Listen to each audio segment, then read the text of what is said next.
Pros aren't pros because they hit crazy shots all day. They're professionals because they just don't miss the easy ones. So if you guys don't know the story by now, whenever I first started playing Valorant, I was actually placed in bronze and quickly demoted down to iron. But about 2 months later, I was top 400 in North America. And I give full credit for that to the aim routine that I came up with and followed pretty religiously. And this video is going to be me creating that aim routine for Marvel Rivals for beginner, intermediate, and advanced players.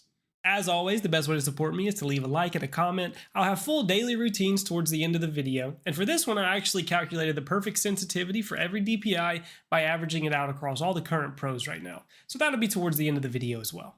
For this Marvel Rivals video, I'm going to be breaking down the mechanic of aiming into the 3 main parts of flicking, tracking, and microcorrecting, and I'm also going to give specific ways to improve both in the practice range of Marvel Rivals and suggested aim trainer scenarios, so let's start with microcorrecting.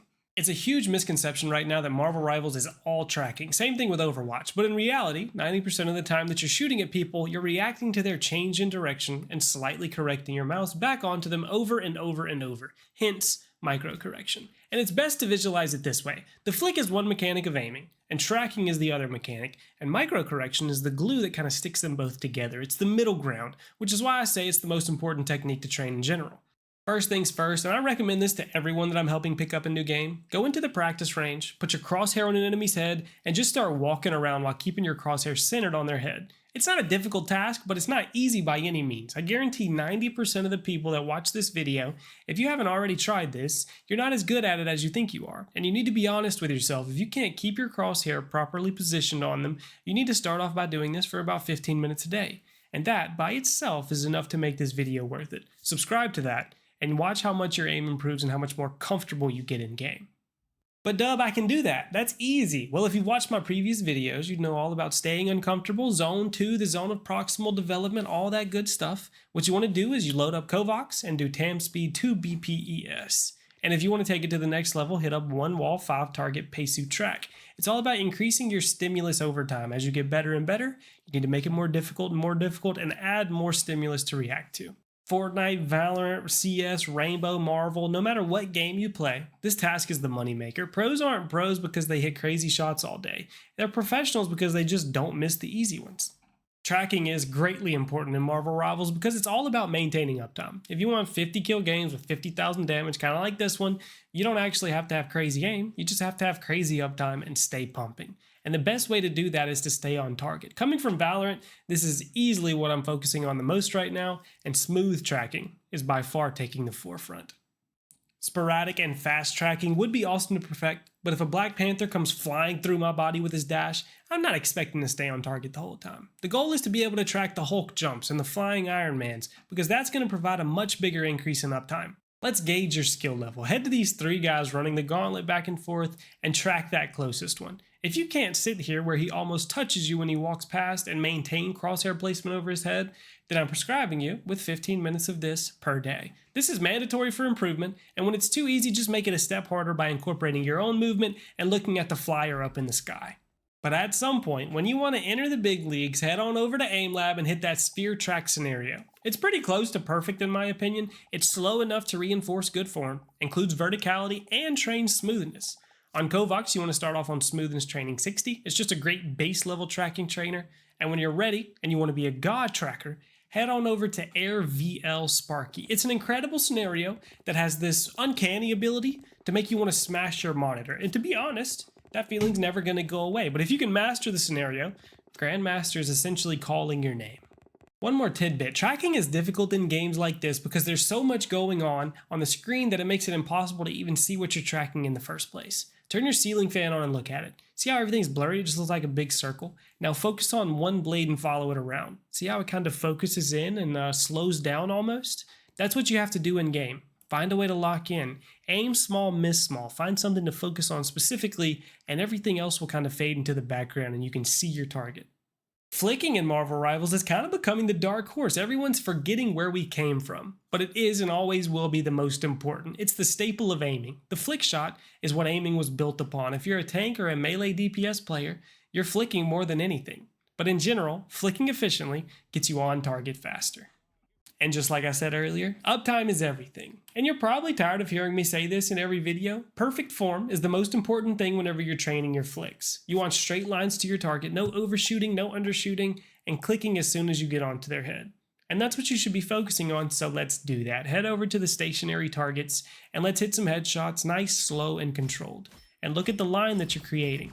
Is it straight, or are you sweeping and making crescent shapes? If your flick shots are inconsistent and not up to your standards, guess what? I'm prescribing you 15 minutes a day sitting in the range and doing this.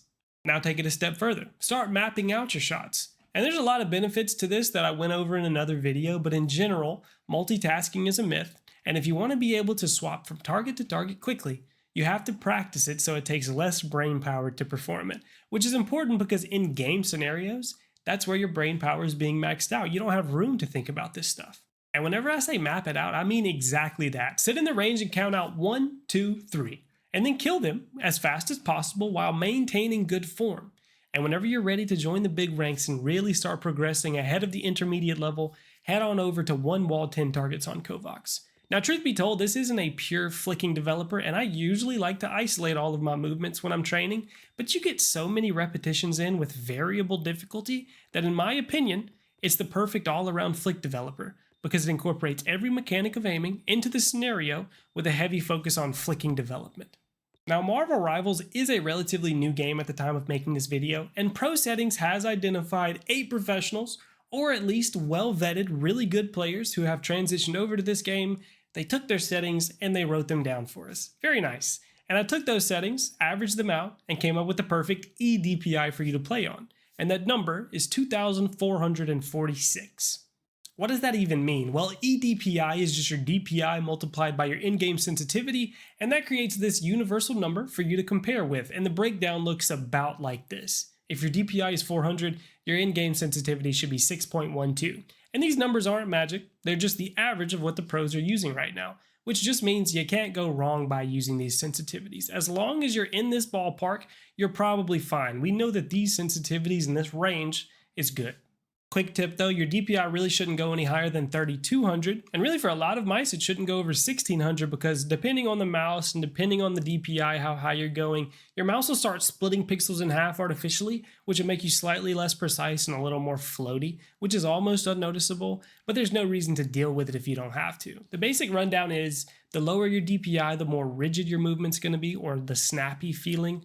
And the higher you go, the more fluid and floaty your crosshair is going to feel. It's all very minor though, it doesn't matter too much, whatever's comfortable for you is good. But if you find yourself exceeding this eDPI by a large margin, a human's dexterity really isn't fine-tuned enough to handle super high sensitivities like that, so you might be handicapping yourself a little unless you have insane genetics. In that case, I'm sure I'll be seeing you on stage soon, and I'm looking forward to it. Now let's talk about your full routine for Marvel Rivals to improve your aiming. Keep in mind, Marvel Rivals is a third-person shooter over the right-hand shoulder, so your bullets don't actually come out of your crosshair and go straight, they come out of your character's hands and travel to your crosshair, creating this diagonal line to your target, which means the hitboxes feel like they're drifting a little bit to the right, but in actuality, your bullets and body are a little farther left than you would previously imagine. A little something to keep in mind, but here are your beginner, intermediate, and expert level routines. Now, if you've tuned into my previous videos, you'd know by now that you can improve for about 60 minutes of sufficiently difficult skill training per day. After that, you start hitting diminishing returns. But you will notice that all of these routines are only 15 minutes long, so what do? I do know that all of us don't have all day to play the game, and the time we do have, we want to spend actually playing the game. A 15-minute routine is enough to stimulate improvement if it's focused enough. But if time permits, then double, triple, or even quadruple the routine.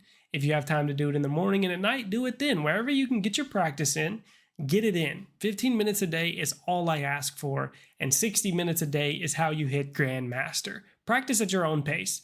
The beginner routine is focused around developing comfortability with the game. If you feel you're getting lost and overwhelmed when playing, focus there. Intermediate is when you want to break through plateaus. You have time in the game, but you can't seem to keep progressing. And advanced is when you're comfortable and you're ready to start pushing. Be honest with yourself. If you try to progress too fast, you could develop bad form and set yourself back in the future. It's a marathon, it's not a sprint. And this is roughly the routine that I'm going to be following to continue progressing in my Marvel Rivals journey. If you want to follow along, make sure to leave me a follow on Twitch. leave me a like and a comment here because it is truly the best way to support me. I do a Science Explained series here as well as this Marvel Rivals Improvement series that I've just started on this channel. So if you have suggestions, leave those in the comments below. If you want to see more of this content, feel free to subscribe. And I want to thank you for being here. You are appreciated. Thank you for being a part of the community, and I hope you have a great rest of your day.